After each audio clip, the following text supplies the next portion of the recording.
வரம் கிடைக்கவில்லை எனக்கு, கடவுளே கிடைத்தார் வரமாக. ഏ അപ്പ. അച്ഛൻ ദൈവമാണ് എന്ന് പറയുന്ന ഈ വരികൾ, തമിഴ് വരികൾ ഞാൻ എവിടെയോ വായിച്ചതാണ്. അച്ഛനെ കുറിച്ചുള്ള എന്റെ ഓർമ്മകൾ തുടങ്ങുന്നതും തമിഴ് മണ്ണിലാണ്. കന്യാകുമാരി ജില്ലയിലെ നാഗർകോവിൽ എന്ന സ്ഥലത്താണ് ഞാൻ ജനിച്ചു വളർന്നത്. അച്ഛൻ അവിടെ ഒരു ചെട്ടി കമ്പനിയിലായിരുന്നു ജോലി. ജമന്തിയുടെയും ഭസ്മത്തിന്റെയും പൊടിമണ്ണിന്റെയും ഒക്കെ മണമുള്ള വൈകുന്നേരങ്ങളിൽ അച്ഛന്റെ മോട്ടോർ ബൈക്കിന് കാതോർത്ത്, അച്ഛന്റെ മോട്ടോർ ബൈക്കിന്റെ ശബ്ദത്തിന് കാതോർത്ത് ഓഫീസിൽ നിന്ന് വരുന്നതും കാത്ത് ഞാനും ചേട്ടനും ഞങ്ങളുടെ കുഞ്ഞു വീടിന്റെ ഗേറ്റിന് മുകളിൽ പിടിച്ചു കയറി റോട്ടിലേക്ക് നോക്കി നിൽക്കുന്നത് എനിക്ക് ഓർമ്മയുണ്ട്. അച്ഛന്റെ മോട്ടോർ സൈക്കിളിന്റെ ശബ്ദം കേൾക്കുമ്പോൾ ഞങ്ങളുടെ മനസ്സ് തുള്ളിച്ചാടും.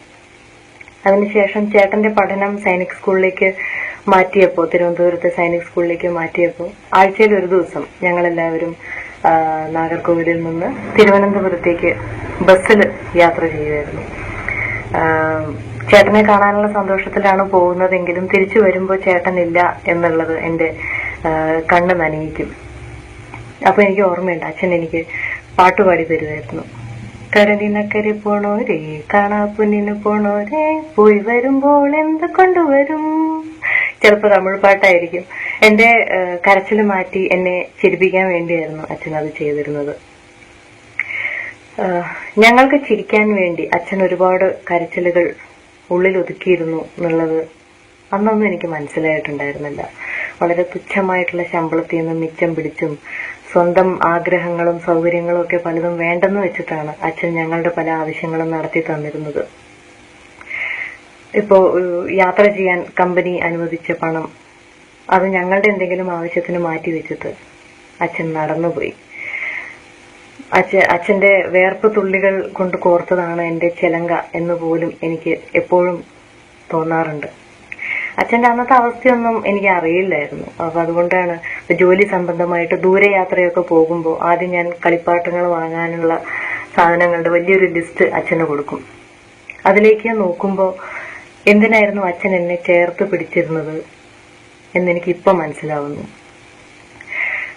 തിരിച്ചു വരുമ്പോ കയ്യിലൊരു പാവയുണ്ടാവും, എന്തെങ്കിലും ചെറിയൊരു കളിപ്പാട്ടം ഉണ്ടാവും. പക്ഷെ ആ ഒരു ചെറിയൊരു സമ്മാനത്തിന് വേണ്ടി അച്ഛൻ എത്രമാത്രം വേദനിച്ചിരുന്നു എന്നുള്ളത് മനസ്സിലാക്കാൻ കുറെ കാലം വേണ്ടി വന്നു. അതിനുശേഷം മുതിർന്നപ്പോ, വലുതായി കഴിഞ്ഞപ്പോ ജീവിതത്തെ എങ്ങനെ നേരിടണം എന്ന് ഞാൻ പഠിച്ചതും അച്ഛന്റെ അടുത്തു നിന്നാണ്. ജീവിതത്തിലെ പല തീരുമാനങ്ങളും സ്വന്തമായി ഞാൻ എടുത്തപ്പോഴും അച്ഛൻ കുറ്റം പറഞ്ഞില്ല. അച്ഛൻ ഒപ്പം നിന്നതേ ഉള്ളൂ. ഒപ്പം അച്ഛനുണ്ട് എന്ന വിശ്വാസമാണ് എന്റെ ജീവിതത്തിലെ ഏറ്റവും വലിയ പിൻബലം. പക്ഷെ ഞങ്ങൾക്ക് സഹ്യപർവ്വതം പോലെ ഞങ്ങൾക്ക് കാവല് നിന്ന ഒരു മരം പോലെ തണലിലേക്ക് ഞങ്ങളെ വലിച്ച് അടുപ്പിച്ച് ചേർത്ത് നിർത്തിയിരുന്ന അച്ഛൻ തളർന്നു പോകുന്നത് ഞാൻ കണ്ടു. അത് ഈ അടുത്ത കാലത്ത് അച്ഛന് ക്യാൻസർ പിടിപെട്ടപ്പോഴായിരുന്നു. പക്ഷെ അപ്പോ അച്ഛൻ ഞങ്ങളെ ചേർത്ത് പിടിച്ച പോലെ ഞങ്ങളെല്ലാവരും അച്ഛനെ ചേർത്ത് പിടിച്ചു. ഞങ്ങൾക്ക് നൽകിയ സ്നേഹത്തിന്റെയും ഒരു കരുതലിന്റെയും ഒന്നും പലിശ പോലും ആവില്ല എന്ന് അറിഞ്ഞിട്ടും ഞങ്ങളെല്ലാവരും അച്ഛനോടൊപ്പം ഉണ്ടായിരുന്നു. ദൈവത്തിന്റെ അനുഗ്രഹത്താൽ ഇപ്പോ അച്ഛൻ പഴയ അച്ഛനായി, അച്ഛൻ പൂർണ്ണ ആരോഗ്യവാനായി തിരിച്ചു വന്നു. പർവ്വതങ്ങൾക്ക് എങ്ങനെയാണ് തലകുനിക്കാനാവുക അല്ലെ? അമ്മ കടലാണെങ്കിൽ അച്ഛൻ വലിയൊരു കരയാണ്. അതുകൊണ്ട് തമിഴിൽ ഞാൻ ഒന്നുകൂടെ പറയട്ടെ. അപ്പാ നീങ്ക എനിക്ക് കടവുൾതാൻ.